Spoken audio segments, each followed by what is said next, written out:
어떤 분이 환상 중에 천국에 다녀왔는데 마음이 영 개운하지 않습니다. 베드로를 비롯한 제자들도 만나고요, 그토록 보고 싶던 예수님도 만났어요. 그런데 기쁘지가 않아요. 천국에 가보니까 멋진 집들이 있었어요. 어떤 집은 황금으로 지어졌고, 어떤 집은 가보니까요, 온갖 보석으로 인테리어가 되어 있습니다. 어떤 집은 엄청 커서 그냥 고개가 떨어질 것 같아요. 쳐다보기가 그렇게 커요. 한눈에 안 들어옵니다. 그런 저택이고요. 어떤 집은 정원이 너무 아름답습니다.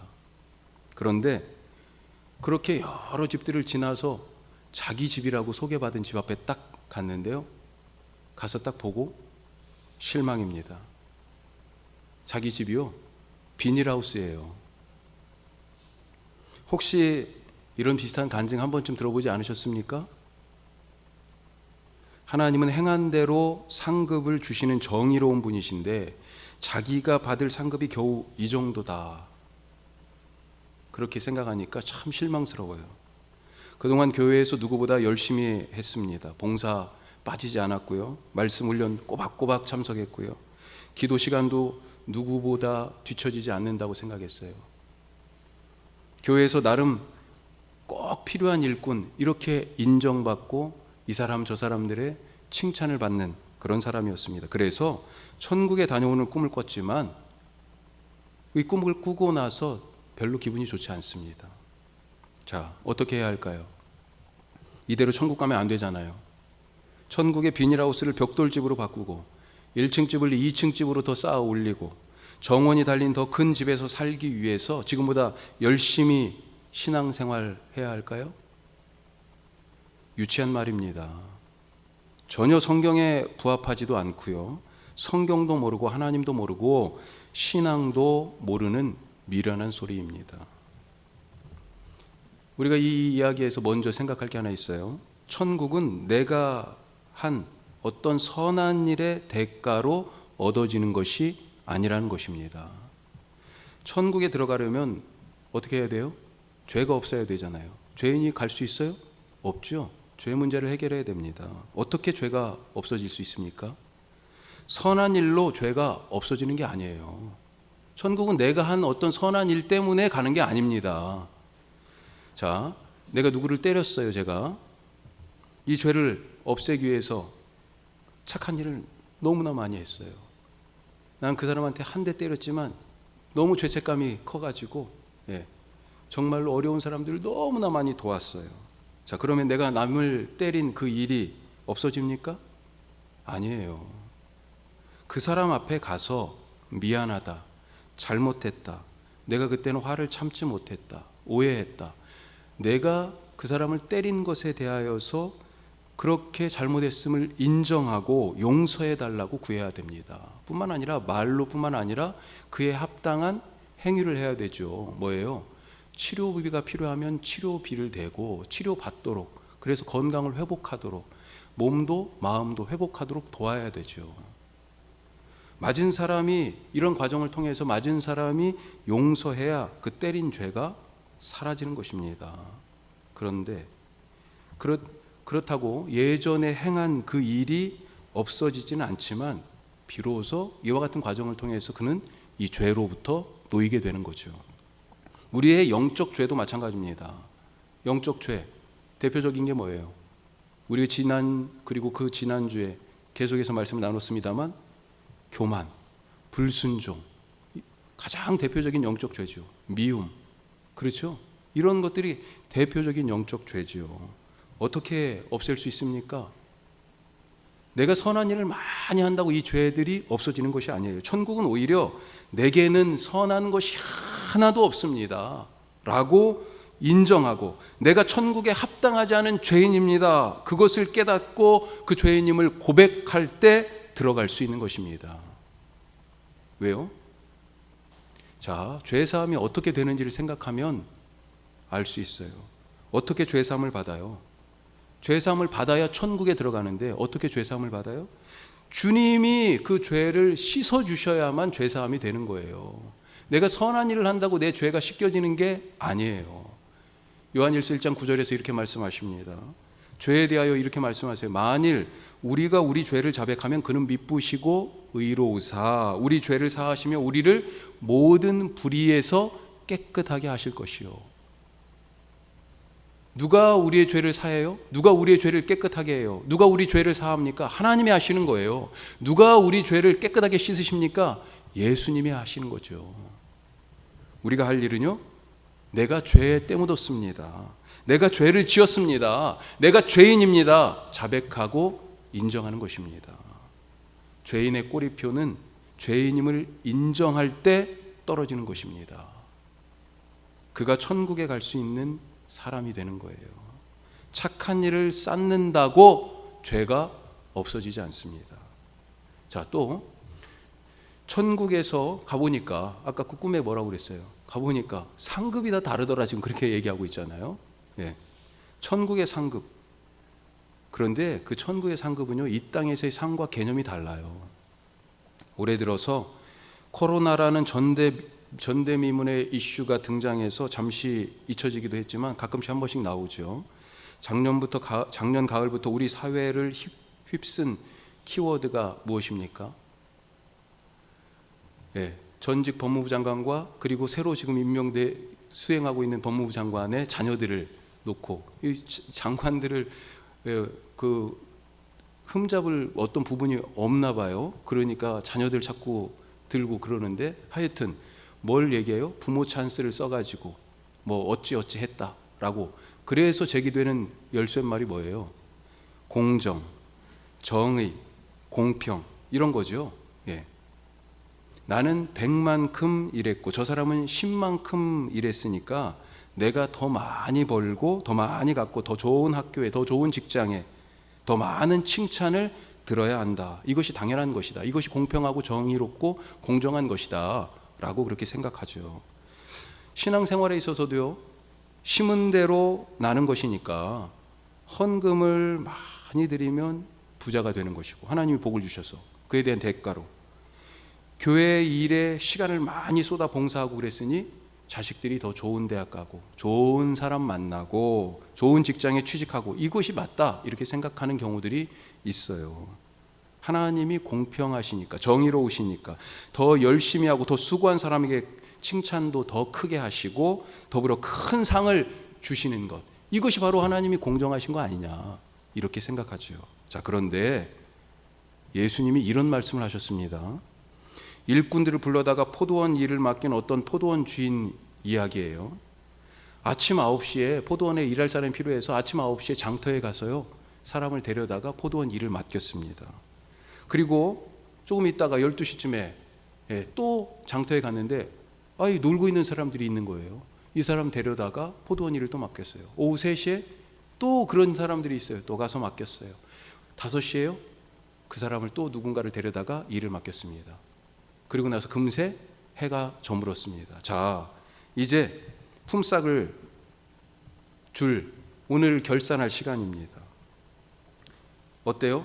품삯을 주는데 보니까 거꾸로 5시부터 온 사람부터 품삯을 주는 거예요.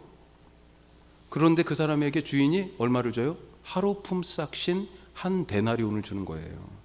아침 9시부터 와서 일한 사람이 기대가 큽니다. 저 사람이 한 데나리온 하루 품삯을 1시간밖에 일 안 했는데 받았으니 나는 지금 얼마를 받을 거예요? 야, 이거 저 사람이 10만 원 받았다면 나는요 한 100만 원쯤 지금 받아야 되는 거 아니에요? 기대에 부풀어 올랐습니다. 그런데 이 사람 얼마 받았어요? 이 사람도 하루 품삯 한 데나리온을 받았습니다. 주인이 공정합니까? 이 품삯을 나눠주는데 정의가 있어요? 그래서 이 사람이 따졌습니다. 왜 당신은 정의롭지 않습니까? 이건 공정하지가 않아요. 뭔가 잘못됐습니다. 자, 이런 점에서 오늘 우리가 나눌 첫 번째 말씀은요, 오직 은혜를 구하고 은혜로 살자 하는 것입니다. 은혜를 구하며 살자. 우리가 천국에 가는 것도 하나님의 은혜 때문입니다. 우리가 죄에 대해서 한 것이 아무것도 없어요. 뿐만 아니라 더 큰 상급을, 더 큰 대가를 달라고 요구할 권리도 없습니다. 오늘 말씀이 있는 이 누가복음 15장에 사실은 세 가지 비유의 말씀이 나와요. 잃은 것을 찾는 이야기들입니다. 모두가 다. 첫 번째 이야기는요, 잃은 양의 비유예요. 우리가 잘 알고 있죠. 우리의 양 99마리가 있습니다.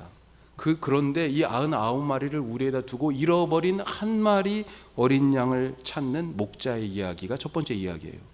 두 번째 이야기는 잃은 동전의 비유입니다. 잃어버린 동전을 찾으려고 온 집에 밤에 그냥 환하게 불을 켜고 바닥을 다 빗자루로 쓸면서 이 동전을 찾는 여인의 이야기예요. 세 번째는 오늘 우리가 읽은 이 말씀, 잃은 아들의 비유입니다. 아버지 집을 떠나서 자기 인생 살겠다고 집 나간 아들이 완전히 거지꼴이 돼가지고 돌아왔는데, 그런데 이 아들을 이 거지를 다시 아들로 맞아들이는 아버지의 이야기예요. 자, 이 이야기들의 공통점은 잃은 것을 찾았다 하는 데 있습니다. 자, 그런데 이것과 더불어서 이 세 가지의 비유를, 이야기를 관통하는 키워드가 또 있어요. 뭐냐? 그것이 바로 회개입니다. 회개. 자, 잃었다가 잃은 것이었는데 찾은 것이 됐잖아요. 잃은 똑같은 것인데 얼마 전에는 잃은 것이었다가 찾은 것으로 바뀌었어요. 이 바뀌게 된 터닝 포인트가 있다는 거예요. 이 터닝 포인트가 바로 회개라는 것입니다. 잃은 양의 비유에서 이 비유 끝에 예수님이 왜 이 비유를 말씀하시는지 그 의도를 말씀해 주고 계세요. 성경 그대로 펴고 계시죠? 자, 오늘 말씀 앞으로 조금 더 가서 7절, 15장 7절을 보십시오. 자, 잃은 양 비유를 왜 말씀하시는지 같이 읽어봅시다. 7절입니다. 내가 너희에게 이르노니 이와 같이 죄인 한 사람이 회개하면 하늘에서는 회개할 것이 없는 의인 99으로 말미암아 기뻐하는 것보다 더하리라. 잃은 양을 찾은 그 목자의 기쁨을 지금 이렇게 얘기하는데요. 뭐라고 얘기해요? 이와 같이 죄인 한 사람이 회개하면 이라고 말하고 있어요. 똑같죠? 잃은 동전의 비유 끝에도 비슷한 말씀이 있습니다. 자, 10절 보세요. 10절 같이 읽습니다. 내가 너희에게 이르노니 이와 같이 죄인 한 사람이 회개하면 하나님의 사자들 앞에 기쁨이 되느니라. 자, 이 7절과 10절에 공통으로 뭐가 들어가 있어요? 이와 같이 죄인 한 사람이 회개하면, 바로 그것을 지금 말씀하시려고 이 비유를 얘기하고 계신 거예요. 두 이야기 모두 회개에 대한 말씀입니다. 그런데 이 회개가 어떤 회개입니까? 왜 잃은 것이 찾은 것이 됐어요? 이 회개가 어떻게 일어났습니까? 잃은 양이 스스로 자기가 반성하고 돌아왔어요? 동전이 장롱 밑에 숨어 있다가 주인이 찾으니까 땡구르르 딱 구르면서 짠, 나 여기 있어요 하고 나타난 것입니까? 목자가 양을 찾아 나선 것이고요, 여인이 한밤중에 불을 다 켜고 집안 구석구석을 빗자루로 다 먼지 하나까지 쓸면서 이 동전을 여인이 찾은 것입니다. 양이나 동전이 찾아지기 위해서 능동적으로 행동한 것이 하나도 없어요. 하나님이 찾으신다는 것입니다. 하나님이 고생하시는 거예요. 우리는 회개도요, 내가 회개했다, 내가 했다라고 생각하는데, 이 말씀을 보면 회개는요, 내가 아니라 하나님이 주도적으로 하시는 은혜의 사건이라는 것입니다. 목자가 찾지 않았으면 양이 찾아지지가 않습니다. 여인이 찾지 않았으면 동전이 찾아지지 않아요. 그래서 양이 목자의 품에 안긴 것이 은혜고, 동전을 손에 쥔 여인의 기쁨이 바로 은혜인 것입니다. 이런 관점으로 오늘 말씀을 읽으면 회개가 뭐예요? 하나님의 은혜라는 거예요. 내가 결심해서, 내가 방향을 바꿔가지고 내가 정해서 그렇게 돌아온 게 아니에요. 하나님의 은혜입니다. 이 아들이 지금 집에 돌아오는데 이 아들이 집에 받아들여질 이유가 하나도 없습니다. 아들로 인정될 만한 일을 한 것이 하나도 없어요. 이 아들이 칭찬받을 만한 그런 일을 했습니까? 아니잖아요. 오히려 쫓겨나야 되죠. 야, 이놈아, 네가 무슨 낯짝으로 지금 집에 들어와? 지가 어떻게 집을 나갔는지 잊어버린 거예요? 그런데 이 아들 받아들여집니다. 저 멀리 아직 누군지도 알아볼 수 없을 만큼 저기 전밖에 안 되는 것 같은데, 그런데 아버지가요 척 알아보고 달려가서 목을 끌어안고 입을 맞추고 그렇게 아들을 맞아들입니다. 무슨 일을 이 아들이 잘해서가 아니에요. 칭찬 들을 만한 그런 일을 해서 그런 것이 아닙니다. 아버지의 은혜 때문이에요. 이 아버지는 오늘 하루 와서 일하는, 어쩌면 다시 안 볼 수도 있는 포도원 일꾼들에게도 그렇게 은혜를 베푸시는 그런 분입니다. 일꾼들은 일을 잘해야 칭찬받죠. 그래야 정상이죠. 그게 일도 못하는데 품삯을 줘요? 요즘 시간이 돈이잖아요. 아르바이트도요, 일하고 나면 다 시간 계산해가지고, 심지어는 분까지 계산해가지고, 그렇게 쳐주지 않습니까? 그런데 이 주인은 1시간 일했는데도 시급 8,530원을 준 것이 아니라 하루 일당, 그것도 아마 더 얹어준 것 같아요. 느낌에는 8,530원, 이것이 아니라 하루 일당을 줬어요. 왜요? 그에게도 오늘 집에서 기다리는 가족들이 있기 때문입니다. 더군다나 이 일꾼은 어떤 사람들이었어요? 처음 온 사람만 빼놓고요, 마태복음 20장에 읽어보면 처음 온 사람만 빼놓고 나머지 사람들은요, 장터에서 일 없이 놀던 사람들이에요. 그 사람들을 데려다가 일을 하고, 그 충분한 시간을 일을 하지 않았음에도 불구하고 똑같이 가족들 먹여 살리라고 하루 일당을 주신 그분이 바로 이 아버지예요. 일꾼에게 일한 만큼 주는 것이 당연하고 그것이 공평하고 정의로운 거잖아요. 하지만 하나님은 그 공평과 정의의 참 뜻이 은혜다라고 하는 것을 알려주시는 분입니다. 일꾼에게도 이런 은혜를 베푸시는 분이 자기 아들, 딸에게는 어떻겠습니까? 오늘 말씀에 나오는 이 아들이 한 대로 그대로 이 아버지가 돌려준다면 어떻게 되겠어요? 우리가 천국에서 받기를 원하는 어떤 상급을 때때로는 뻔뻔하게 요구하기도 하죠. 기대하고 바라기도 하고요. 그것을 요구하고 받는 것, 이것은 둘째치고요, 우리가 천국에 들어갈 자격조차 우리에게 과연 있는 것입니까? 은혜 없이는 아무것도 없습니다. 이 아들이 집에 돌아와서 무엇을 요구했어요? 아무것도 요구하지 않았어요. 뭐라고 말합니까? 오늘 말씀 21절에 이 아들이 아버지 만나고 나서 뭐라고 얘기해요? 같이 한번 다시 읽어보죠. 21절입니다. 아들이 이르되 아버지, 내가 하늘과 아버지께 죄를 지었사오니 지금부터는 아버지의 아들이라 일컬음을 감당하지 못하겠나이다 하나. 자기는 집에 들어갈 자격도 없다고 했어요. 아들로 불려질 자격이 없다고 얘기했어요. 다만 아버지 집에서 일하는 품꾼의 하나처럼, 그 일꾼처럼 취급해 주세요, 이런 마음뿐이었습니다. 그런데 이 아버지는요, 자격 없다는 이 배은망덕한 놈을 아들로 다시 맞아주시고 아무것도 요구하지 않았는데 세신 새 옷을 입히시고 송아지까지 잡아가지고 동네 사람들 다 불러, 사실 이거 창피한 일 아니에요? 그런데도 사람들 다 불러서 너무 좋다고, 내가 잃은 아들을 찾았고 죽은 아들이 다시 살아났다고 그렇게 얘기하면서 지금 잔치를 벌이고 있습니다. 상 주시는 거잖아요. 내가 한 어떤 일로 하나님께 인정받으려 하기보다는 하나님의 은혜를 구하시기를 간절히 바랍니다. 우리는 일꾼이 아니라 하나님의 아들, 딸이기 때문에 그렇습니다. 자, 두 번째로 하나님의 사랑을 믿으십시오. 하나님의 사랑을 믿으세요. 자주 드리는 질문인데, 하나님이 왜 우리를 창조하셨습니까? 왜 우리를 만드신 거예요? 자, 이렇게 물어보면 이거 대답하기가 좀 주저가 돼요. 왜 나를 만드셨지? 사실 인생의 가장 근본적인 질문이잖아요. 그런데 답이 어렵지 않습니다. 창조와 구원이 연결되어 있어요. 사실은 같은 사건이라고 볼 수 있는 것입니다. 구원은 창조의 회복이고 새 창조입니다. 그러니까 구원에 대한 질문에서 이 창조에 대한, 하나님이 왜 나를 만드셨을까라고 하는 이 창조에 대한 답을 찾을 수 있습니다. 하나님이 왜 우리를 구원하셨어요? 이 질문에서 창조에 대한 답을, 나를 왜 만드셨는지를 찾을 수 있어요. 그 답을. 하나님이 왜 우리를 구원하셨습니까? 왜 독생자 예수님을 십자가에서 주시면서까지 우리를 구원하셨어요? 잘 알고 있잖아요. 우리를 사랑하셔서. 성경 중에 성경이라고 얘기할 수 있는 요한복음 3장 16절 뭐라고 되어 있습니까? 하나님이 세상을 이처럼 사랑하사 독생자를 주셨으니 이는 그를 믿는 자마다 멸망하지 않고 영생을 얻게 하려 하십니다.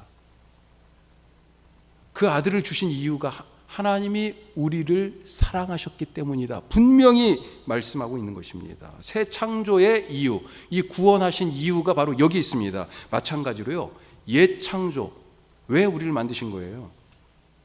똑같습니다. 우리를 사랑하셔서 우리를 만든 거예요. 하나님이 우리를 창조하신 것은 사랑 때문입니다. 진흙덩어리에 불과했는데 그 진흙덩어리에 자기의 영을 부어서 자기 닮은 모습의 사람으로 만드시고 우리와 늘 함께 계시며 사랑하기 위해서 우리를 창조하셨어요. 이것이 창세기에서 우리가 왜 만들어졌는지를 얘기하고 가르쳐주는 그 핵심입니다. 그런데 사람들은 하나님의 이 사랑을 저버리고 하나님과 함께 있기를 거부하고 하나님으로부터 점점 멀어졌습니다. 우리가 지난주 그 전주 바벨탑에 대한 얘기들을 계속 나눴었죠. 바벨탑 사건 한번 생각해 보세요. 사람들은 하나님으로부터 점점 멀어져서 자기 존재를 지키기 위해서 스스로 지키기 위해서 도시를 건설했고 자기 이름을 드러내기 위해서 탑을 쌓았습니다. 엄청난 일을 한 거예요. 세상 어디에서 쳐다봐도 저 탑이 보여요. 엄청난 업적을 쌓은 것입니다. 우리가 이 정도 했으면, 이만큼 성과를 냈으면, 이만하면 하나님이 좀 알아주실까요? 인정받을 만 합니까? 어쩌면 이 아들이 집을 나간 이유도 그 옛날 바벨탑을 쌓던 사람들과 비슷한 생각 아니었을까요? 더 이상 아버지의 이름으로 불려지는 아들이 아니라 내 인생이니 내 일로 성과를 내보겠다고, 내 이름으로 인정받고 싶은 그런 욕망 아니었을까요? 하지만 모든 것이 순식간에 안개처럼 사라져버리고 헛된 일이 되어버렸습니다. 이 아들이 가진 거 다 잃고 바로 아버지 집에 그런데 돌아간 게 아니에요. 어떻게든 버텨보려고, 돌파구를 찾아보려고 나름대로 애썼던 것 같습니다. 그래서 남의 집살이도 했던 거예요. 그런데 어느 순간 정신을 딱 차려보니까 자기가 어디에 있어요? 돼지우리에 있다는 거예요. 아버지 집이 생각납니다. 아버지한테 갈 마음이 생겼는데 거절당할까 봐 겁나지요. 거짓골이 되어서 빈털터리로 가는 것이 염치 없고 민망합니다.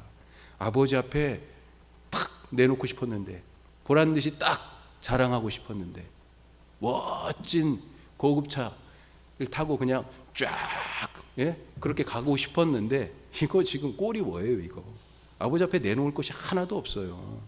하지만 아버지가 원하는 것은요, 바로 이 아들이지 아들의 새로 새긴 명함이나 아들이 타고 오는 멋진 차가 아니에요.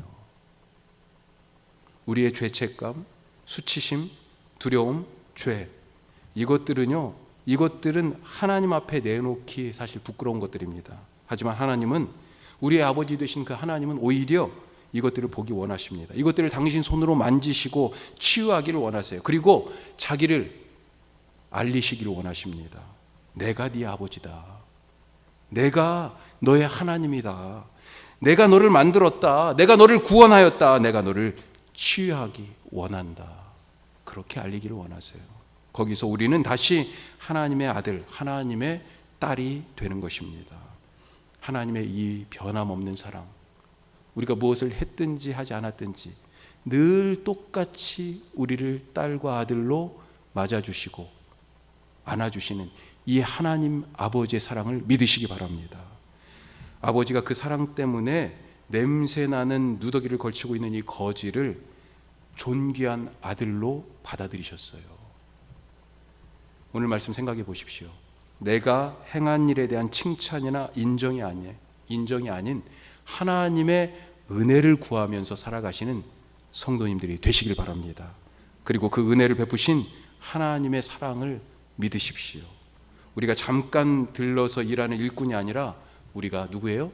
아버지와 영원히 함께 살 그의 딸과 아들이기 때문입니다. 기도하겠습니다.